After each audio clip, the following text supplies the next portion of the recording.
我呢在做柜子，之前有粉丝问我推荐什么板做柜子，其实我比较推荐大家就是用生态板或者是多层板做柜体，不要拿它俩去做柜门。我比较推荐用欧松板或者是颗粒板去做柜门，但是不要用密度板。那为什么不推荐大家用生态板或者是多层板去做柜门呢？来，我给你看一下，这是一块生态板，看到没有？这都已经啥样了？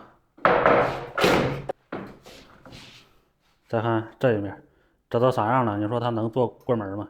这个板呢，只是其中一块，这是一个个例，并不是说所有的生态板都会这样。有的生态板它就不变形，特别平特别直，但是这个它就变形了。但是这个板我也不知道它咋变的，拉过来的时候就已经是这样了。我在没裁之前整张呢，它就已经是这样了。送货的给送过来就是这样的。这个呢，就是我不推荐用生态板做柜门的最主要的原因。生态板呢爱变形，但是呢它并不一定会变。这个东西谁也不敢保证，它可能会变，可能不会变。我呢之前也用生态板给人做过门，但是都是经过房主同意的。好处与坏处我都会跟房主说明白了。